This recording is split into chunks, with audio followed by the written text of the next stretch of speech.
Today we talking kicks.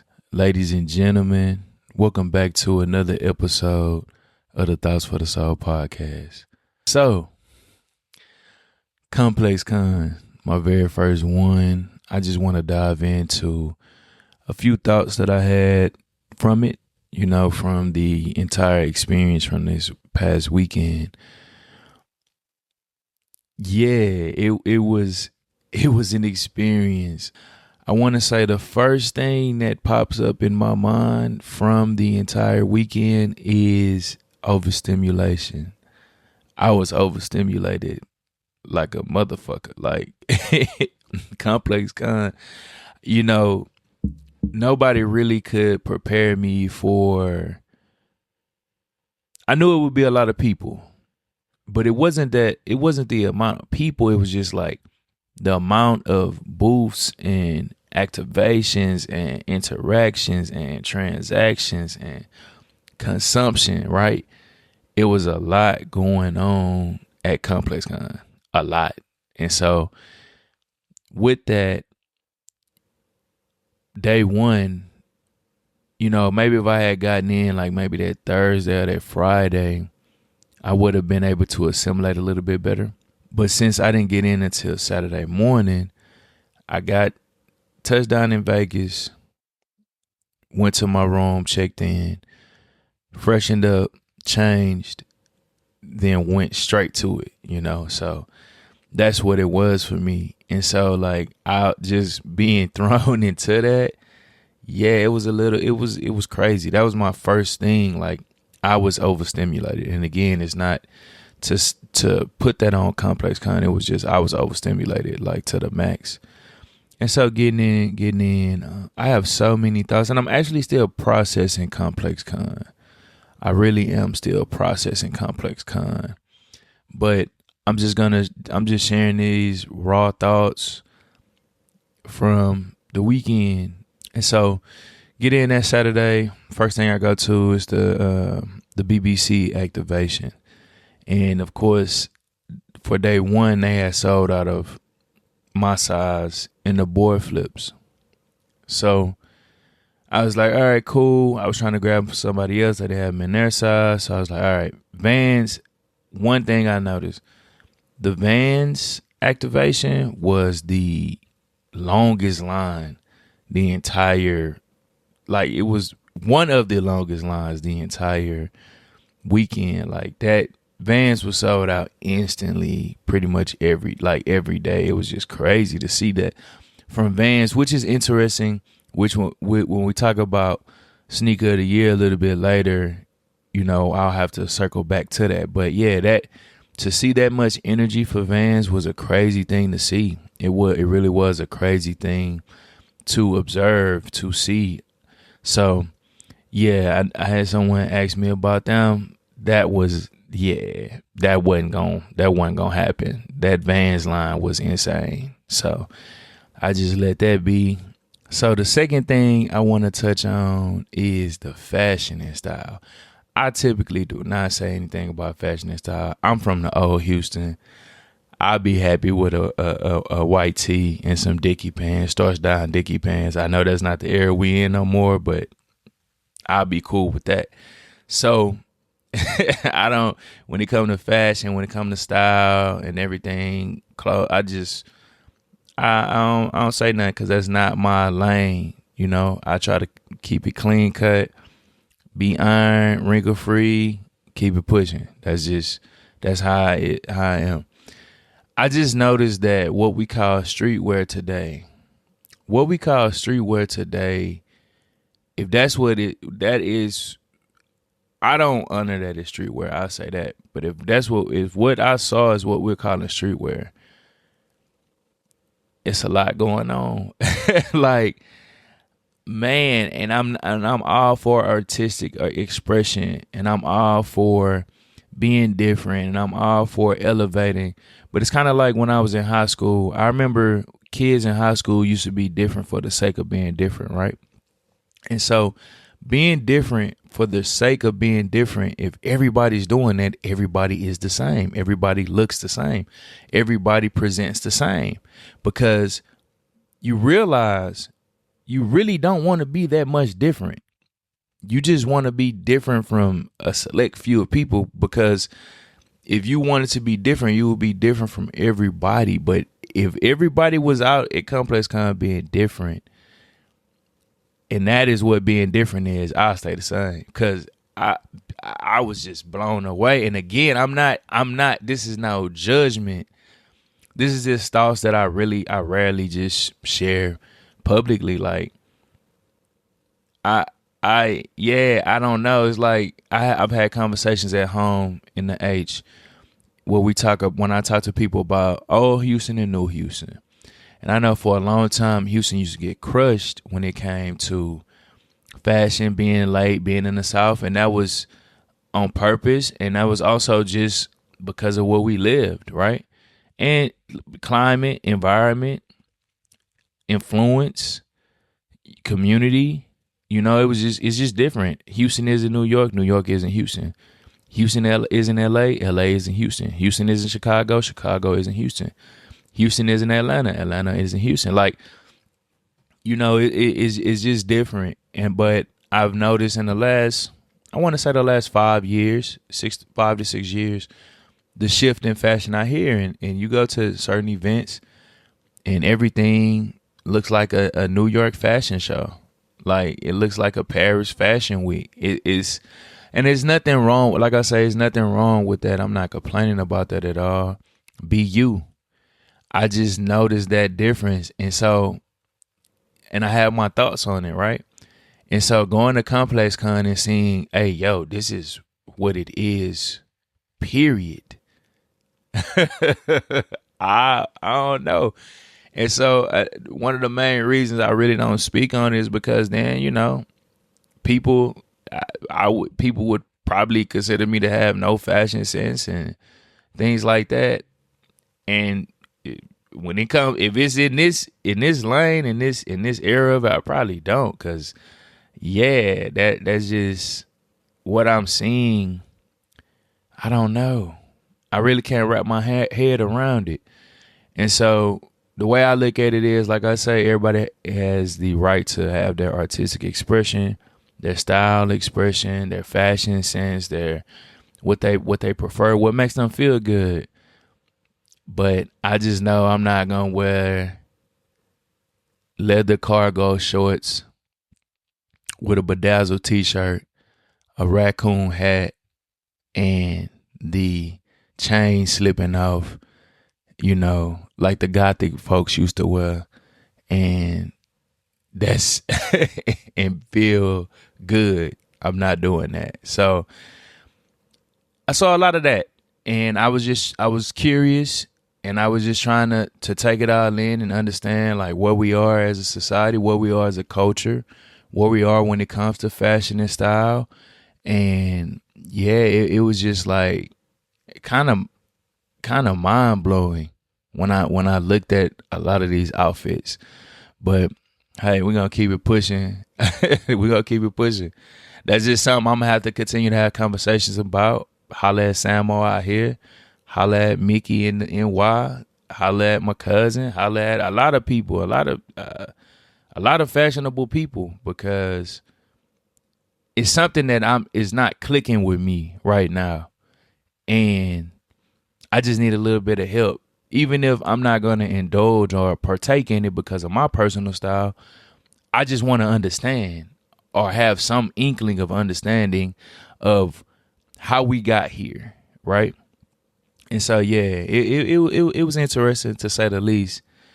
When it comes to the kicks, and usually when I go to an event, I like to snap feet pics. I knew I was not doing that at ComplexCon this year. Like I absolutely knew I was not going to be snapping on foot pics of kicks, because first of all, it was a lot. I knew it was going to be a lot, like a lot. Second of all, I knew it was going to be a lot of the same. Third of all, I honestly, even when I questioned it, when I was in the moment, I didn't see a lot of stuff that really just.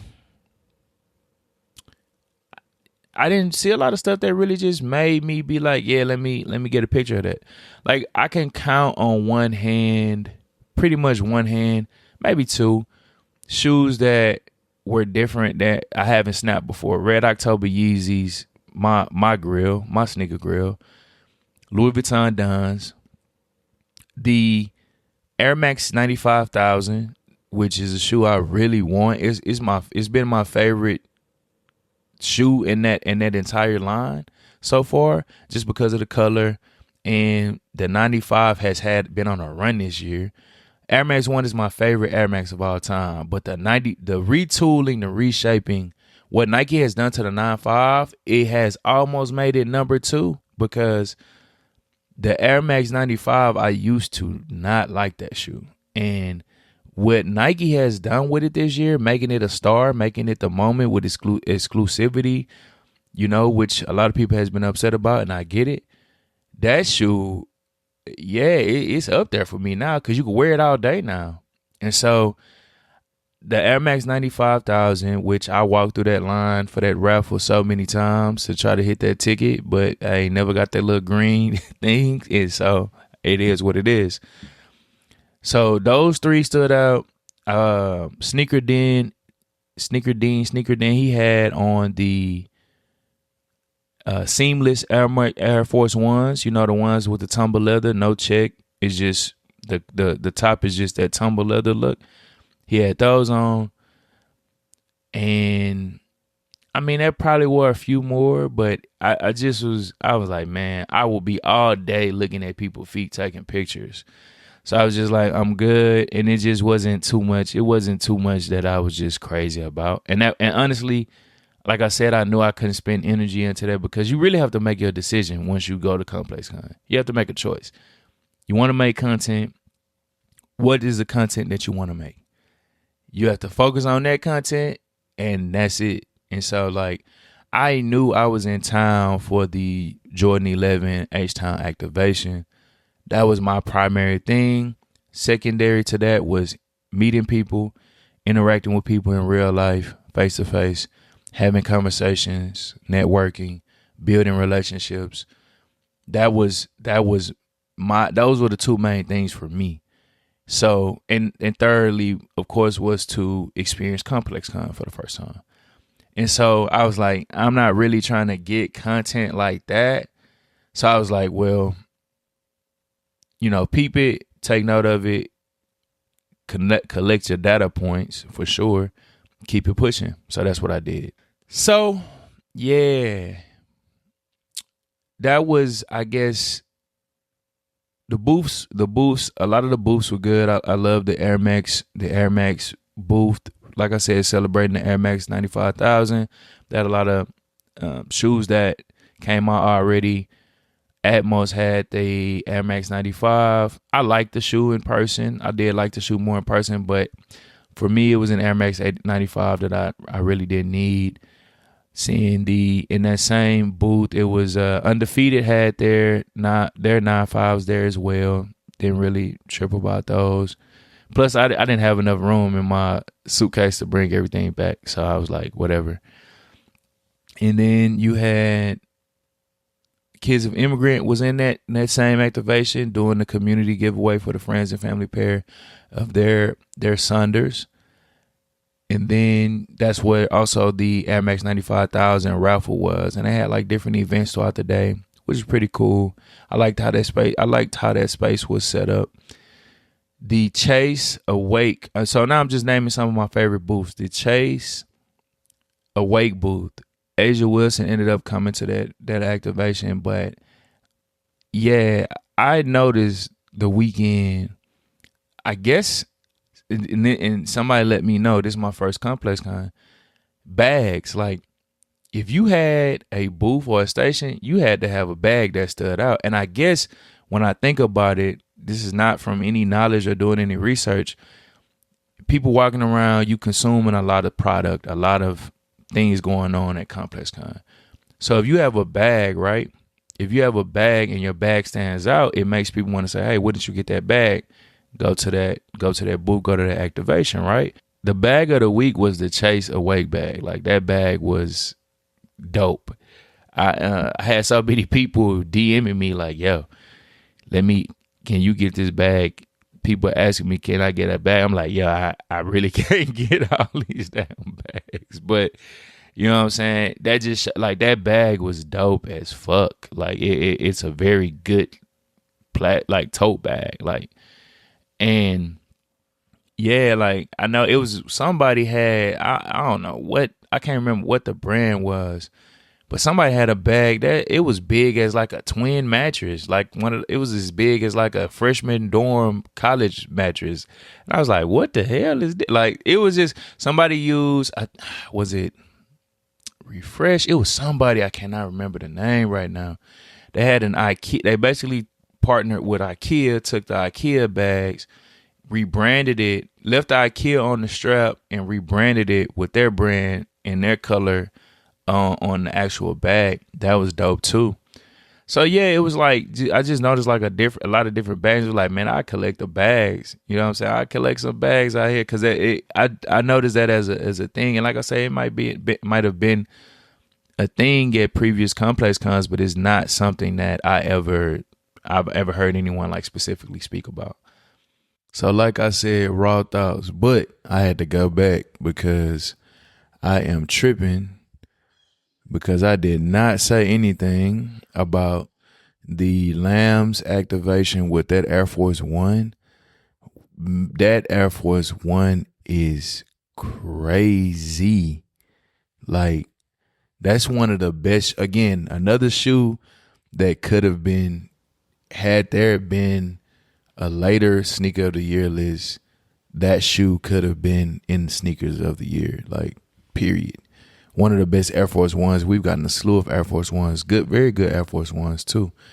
But one of the best shoes, Air Force Ones, period, to drop, that will be dropping this year. Very limited, but I love that activation. And Joe Freshgood's activation or pop up, like his booth. Just, man, Joe just gets it. Like, sitting up, going there, it's barbershop, nail salon. Like, I haven't been in a barbershop like that in a minute. It just took me back to my childhood. Like, cards, games, dominoes, dice, bootlegs, everybody being able to do what they, come in there to talk politics, sports, life, relationship, love, whatever. Like, and it was just a vibe. You wasn't consuming anything, purchasing anything. You were just in there vibing. And it was the Joe Freshgoods times Potter pop-up. I think they did have a shirt, but that was like earlier in the day on Saturday. But after that, it was just a vibe. Like, those two were great as well. So you get thrust into the mix, and it's just a lot going on. A lot of faces, a lot of places, a lot of stations, a lot of things, right? And so I was like, yeah, day one, I was spent. It's like my head was spinning like, shit, like, it's a lot. It's a lot. And so I want to get to the reason I was at ComplexCon, the reason I was in Vegas. And that was for the HoustAtlantaVegas Jordan 11 releases. I missed Atlanta completely because, like I said, I didn't touch down in Vegas until like 8:30, and from getting from the airport, going to the hotel, freshening up, changing, walking, I was like, oh, this is a little walk. Man, I saw this, somebody sent me, I think RV sent me this reel that was talking about, oh, that's just like a little 10-minute walk, and next thing you know, you didn't walk 45 minutes. Vegas is an illusion. Like, what you perceive to be 10 minutes, 15 minutes away, it's probably 35, 45, 50 minutes away. And I walked probably like 30, 40 minutes. You know what I'm saying? Because it technically, my hotel was by the convention center, but it was on like one of the furthest parts. And so it took me about 30 minutes, 35 minutes to walk from my hotel to the part of the convention center where the conference was going on. I was like, okay, yeah, this is crazy. So I missed the Atlanta activation. When I got there, I saw everything, but it was pretty much like they were pretty much putting it away. So I didn't get to experience that. Hoping to hear, somebody talk about how that went. The first activation I got to experience was the Vegas activation in conjunction with Feature out there in Vegas, right? And that, I'm gonna just tell you right off the bat, that line was crazy. Like, that line was insane. And I was like, yeah, if I stand in this line, I'm gonna miss the rollout for the H-Town. So I was like, all right. Yeah, I got me a band. I got out of line and ended up, moving around. But I'm glad, spirit guides you, intuition guides you. And it's like, I knew I wasn't there to just cop kicks. I wasn't there. Copping kicks wasn't even at the top of my list. Like, product wasn't even at the top of my list. It was about the experience. That's really what it was about. Experience, meeting people I never met before. That was really what the weekend was about for me. So I got out of line. I walked around. And I thank God that I did, because my favorite interaction of the weekend, pretty probably, or in the top two for sure, was when I met John Gotti in person. John Gotti, I call him the OG. And if you know John Gotti, he's been around for so long. He created one of my favorite hip hop blogs back in the day. He, journalist, writer, opinionist, like, he just, man, John Gotti is a dope person. And what's even doper is that he's a legend, right, in his own right. I believe his role is editor-in-chief at Anscape now. The part, the urban, the black part of ESPN. That's how I describe it. That's probably not technically what it is, but that's how I describe it. And so getting to meet him in person, I had him on my podcast a few years ago when nobody really knew me. And John was candid and open on that podcast. So meeting him in person these years later, and all right, so yeah, I'm getting a little, so like, what I realize is I used to not understand when people say that interactions are transactional a few years ago, but I understood that, like, now I understand what people mean by interactions being transactional, right? Because a lot of people, they want to interact to see who you are, to see if you're popular enough, to see if we are cool, to see if you're worthy of my time, to see if I'm more superior, or to see what I can get from you, to see who I can meet through you, or whatever. It's just so and so on or so forth, right? And so there are a lot of transactional interactions, and a lot of the times, some of those interactions are also will make you feel small if you allow them to. Me, I don't care. I know who I am. I know where I come from. You know what I'm saying? So I don't really care. But like, one thing that I've noticed is, like, when you keep reintroducing yourself to a person, it gets to a point where you just like, fuck it. I'm not going to do it. Because if it's something in your mind that's not allowing me to stick, be a point of reference for you to remember, then maybe this not the relationship for me, right? So anyways, I experienced a few times, like, having to introduce myself to a few people and reintroduce myself to a few people, and like doing this, going to this whole spiel. And then for the first time, I'd be like, yo, my name Joe, IGHIELXNG, and they'd be like, oh, okay, yeah. So I pull up, I see John, I walk up, I'm talking to a few people, and I'm like, oh shit, that's John. So I'm gonna go introduce myself. First time I meet him in person, I'm like, yo, I say, hey John, it's Joe. I was like, hey John, it's Joe, sticking out my hand. And I'm finna go into my second piece of the spiel. He knew how I was. He grabbed me, pulled me in. John Gotti is tall as fuck. So he pulled me in, and he was like, what's up, my man? Good to see you. And I'm like, damn, that was love, because usually that's not the interaction. I have to explain who I am, where I'm from, what I do, for people to get the pieces together. But he was like, the interaction, he was like, yo, that was love, man. So we chopped it up, talked about family. They came to get him, He was like, nah, he with me. We got in. We went into, and at first I was like, I'm not getting these Vegas 11s. Like, and you know, I had to get them because they purple essentials. You know what I'm saying? Purple are the essentials.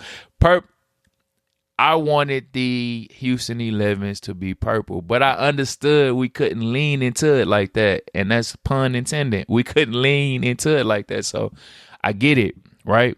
But of course, when it came to designing, being a collaborator on the design of the shoe, that was my very first thought, like purple. One of the three colors that I thought of. And so I was like, if I can get even though the Vegas is not the purple that I would want, it's still a purple shoe, and purple is one of my favorite colors. Like, it was a no brainer. But I was like, man, I'll wait till the launch next month. And so John, we got in, we talked, and he said something to me that has been hitting me ever since. Ever since he said that, ever since Saturday, that I'm still trying to process, because it's a lot of sharks out here, right? And what I mean is there's some big boys, big girls in the water that has been doing anything for a very long time in this space, in this industry. But there are also a lot of guppies and a lot of people that believe that they are bigger than what they are. And there's nothing wrong with being a guppy. I too am still a guppy and learning and growing and taking in everything. So I say that to say, John said something to me and I was like, damn, what am I exuding? What am I showing? What are people reading from me? It was subtle. We were just talking. He was like, man, let's go get him. You want the show? Like, yeah. He's like, all right, man, let's go get him. He was like, act like you're supposed to be here. And I was like, I didn't even question what he said or what he meant by it when he said it, because I knew what he meant. I knew what the fuck he meant. And sometimes I believe throughout my lifetime, I've gotten so much better with it that I try to be, or I am so humble that I self-deprecate myself and I make myself smaller than what I should be, because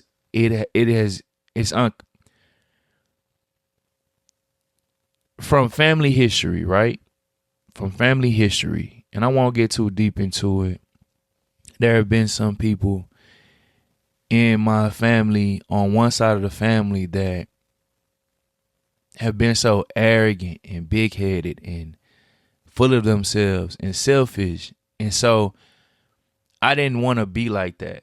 I never wanted to be like that, right? And so in me not wanting to be that way, I just took it all the way completely to the other side. And I probably did too much in that regard in my life, which I did, and I learned that later on in life. And it's like acting like you're supposed to be here. What I've got right now is acting like you're supposed to be here is act like you belong. A lot of time I don't feel like I belong. Act like you belong. Act like, the work that you've done, the seeds that you've sown matter. And so for him to say that, I was just like, God damn, act like you're supposed to be here. So that made me button up a little, put a little more pep in my step, be a little bit more intentional in the way I interacted and the way that I presented myself the rest of the weekend, because I was like, damn, act like you're supposed to be here. Like, this is my first time meeting John, but it was something that my mentor said after I talked to him about, I ran down the weekend, my experience, right? And he was like, you say that this is your first time meeting you, but that interaction tells me that he's met you already. He's met you through your online interactions. And that's something that I'm not used to, because in this society that we live in, people present something online that they aren't in person. And so he was like, my mentor was like, y'all already met. You know what I'm saying? So in person, it's just It's just a continuation and an enhancer to him already fucking with you, and you already fucking with him. And so that interaction, anyways, it was just dope. It was just dope. Shout out to the OG John Gotti. Thank you for just everything, for the conversation, for just the genuine interaction, the authentic interaction. So we get into the actual booth or whatever, the trailer, the semi truck. That's what every shoe was rolled out on, like a trailer, semi truck. And so 18 wheeler. And so Vegas, they did their thing. On the inside of their activation, like I said, I didn't get to see Atlanta's. On the inside of their activation, they had damn purple sand. And so when I walked up the steps, got into the truck, I was like, okay, this looked like sand, but I was thinking like it was a mold or something, and it was in place until I walked on it. I was like, oh no, this is actual sand. And so I was like, yo, they got it. Off that, I was impressed because it was an experience. It enhanced your experience of copying, of consuming, of buying, of purchasing this shoe. And so loved that. Shout out to the Jordan security team, the Nike security team. Much love to y'all. All weekend, they were on top of it. Those 2 days, like, they were on top of it. And like, like one time somebody had got a little firm with me. I'm like, hey, yo, I'm good. Hey, you doing your job? I'm like, and later on they will pop. I'm like, nah, there's no need to apologize. Like, yo, you doing your job. You here for a reason. This what you supposed to do. No, it ain't no issue. Like, I respect everybody in their field of work. They were on top of it the whole weekend. And so, you get your shoe, you got a canvas Jumpman bag. That was dope. And I got probably like two of those, 3 of those. And so that was the 11 activation, right? And then after that, Houston wasn't until a little later in the day. So had a little time, chilled, politic, chopped it up. And then it was time for Houston to get going. So the reason I was in Vegas, the reason I was at ComplexCon, it's time for Houston Jordan 11, the H-Time Jordan 11 release. Brought out the whip, the slabs, swangers, polkas. Slim Thug made it out. Truth Barbecue, which is probably my favorite barbecue in Houston. But that's, if not my favorite, is at the very top. And then you had Candlestick on the DJing, and just seeing H-Town on everything, dog. Like, it was truly a moment. Like, it truly is still a moment. It's an iconic moment. The Jordan 11, to my knowledge, there hasn't ever been a collaboration like this on the Jordan 11. Like the way that they did it for Houston, Atlanta, and Vegas, this type of city pack. And for Houston to be one of the first in something, we always get left behind like the little first cousin of New York, Chicago, LA. It's like that's the Holy Trinity, and then Houston, and then you could throw in Atlanta. I'm sure you could throw in Atlanta, and then it's Houston. You know what I'm saying? And it's like, we've been hustling, we've been fighting for this for such a long time, and to get to this point this year, still a long way to go. But to get to this point this year, I am so grateful. I am so grateful. So activation rollout, and to see people lining up interested in the shoe, that really is what got it for me. Like, forget my participation in it. Forget why I take pride in it. To see people lining up for a shoe in conjunction that is representative of Houston, that was everything for me. That was absolutely everything for me. And so that activation, on the inside of our activation, it was like a huge screen. It was basically showing clips of the upcoming campaign that's coming out next month for the shoe. And you had you had the shoe. I think every one of them had this, but you had the shoe like spinning in this display case. And so like I have a lot that I want to say, but it would be going into the details of the project itself, and that's going to be a podcast on its own. But being able to take part of the Houston, the H-Town Jordan 11 activation in Vegas, having a moment for Houston, being a part of that moment for Houston, experiencing that moment for Houston, I really don't have a lot of words. Like, I'm kind of speechless. And again, that's something that I'm still processing. Like, what the fuck? So that was dope. Like, Premium Goods, shout out to y'all, man. From the beginning, like, shout out to y'all and everything that y'all did to make this happen. Slim Thug, Truth Barbecue, DJ Candlestick, The Slab. It was everything that it needed to be and more. And the reception in Vegas was phenomenal.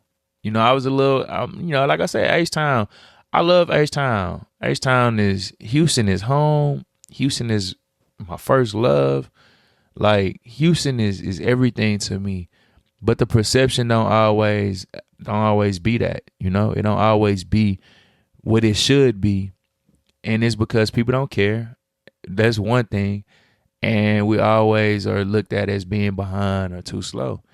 So, Premium Goods, Jen, RV, Jeremy, Natty, man, like everybody over there, Joe, everybody at Premium Goods, Glendy, like, y'all did y'all thing to help bring this vision, to help bring this moment to life. And I'm going to be forever appreciative of y'all, like forever, and grateful.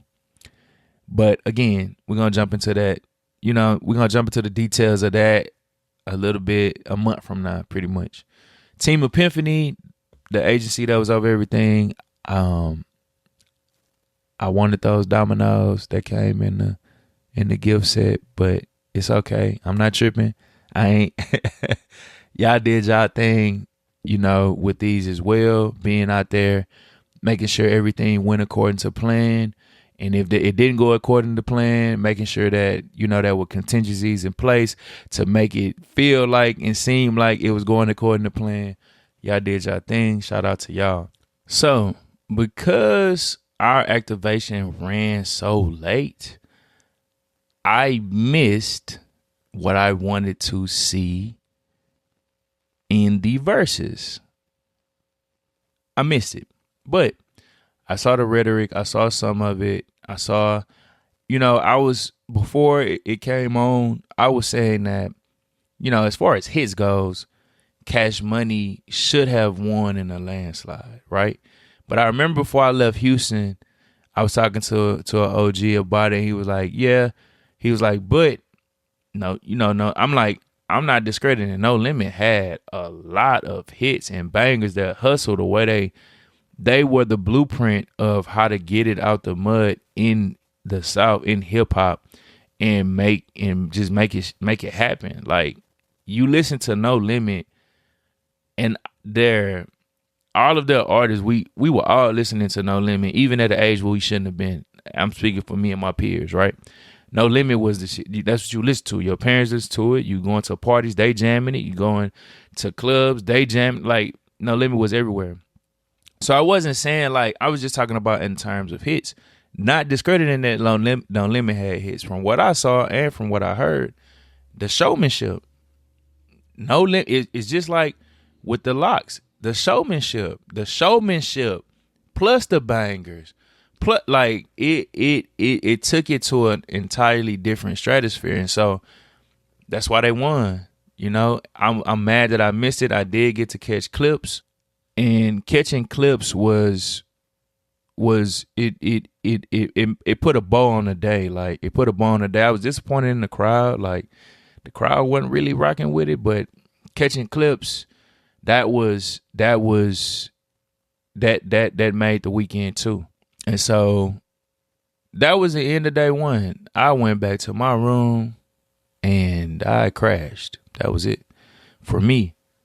Day two was pretty much some of the same. I ended up, well, no, day two was a little bit more relaxed, I should say. I wasn't, I didn't have anything to do. I was just, talking to people, navigating the conference and things like that. The only reason I stayed 2 Sundays because I wanted to experience my very first sneaker of the year. And because I pretty much knew what sneaker of the year was going to be, I wanted to see that announcement, right?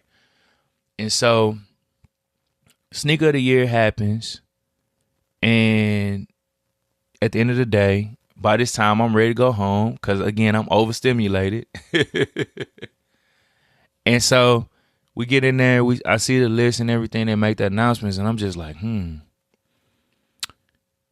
I know there's going to be a lot of gripes about this list, right? And so I don't really, when it comes to sneaker of the year, man, I love the dialogue and the conversation that comes from this every year. I do, because that's what it is, a conversational piece.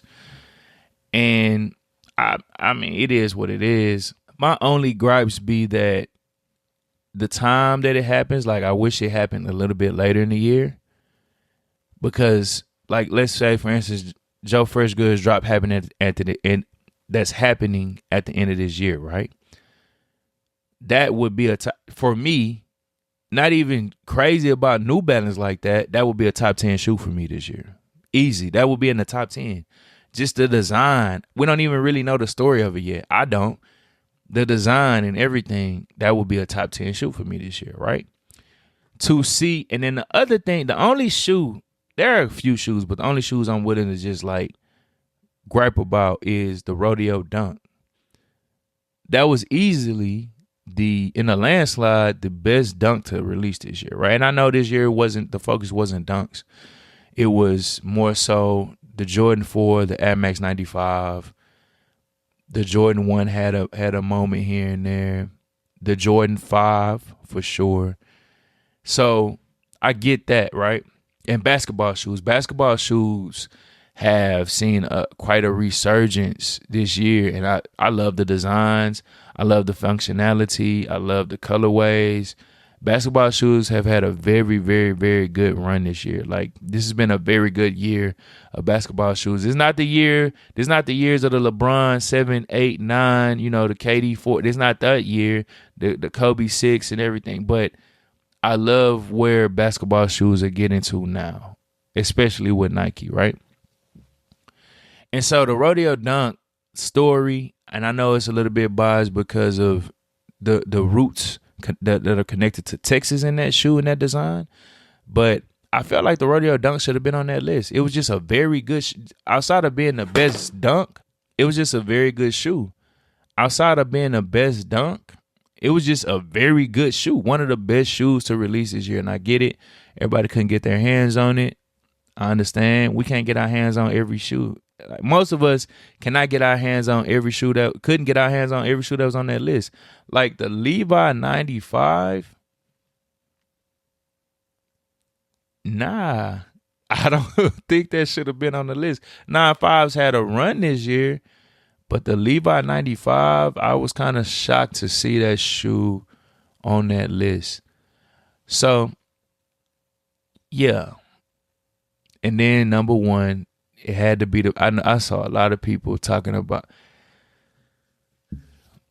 the Brick by Bricks, why that wasn't the sneaker of the year, why they wouldn't have did this, that was that. And just everything had holes in it for me. Every shoe that you possibly could have said was the sneaker of the year over that shoe had a hole in it that the Brick by Brick, it was filled. It checked the boxes.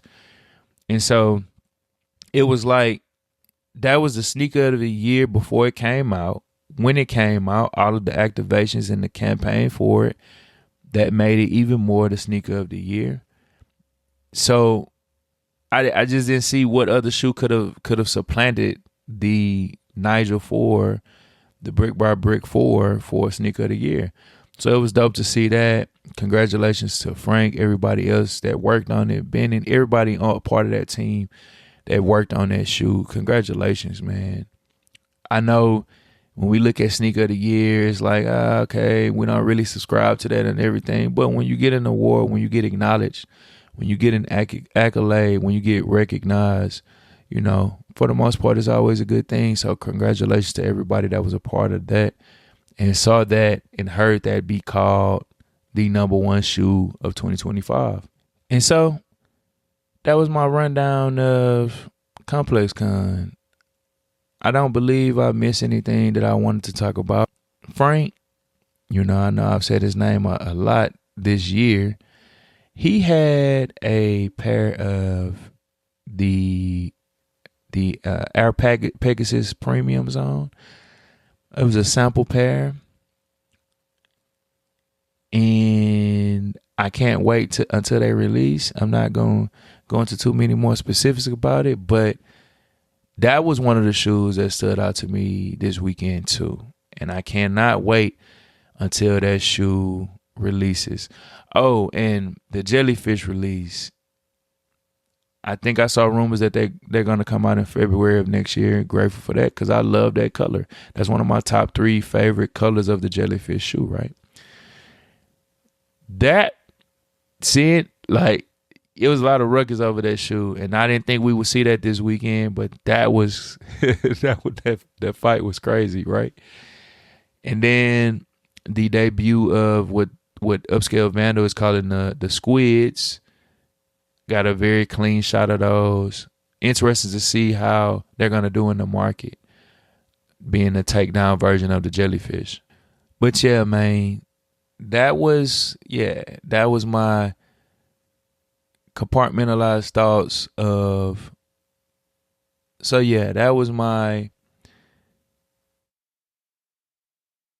I guess, zipped up thoughts of ComplexCon and my experience with everything. And so yeah, more about the H-Town 11, the process, the campaign, how everything went, how everything came into fruition next month. Until next time, ladies and gentlemen, peace.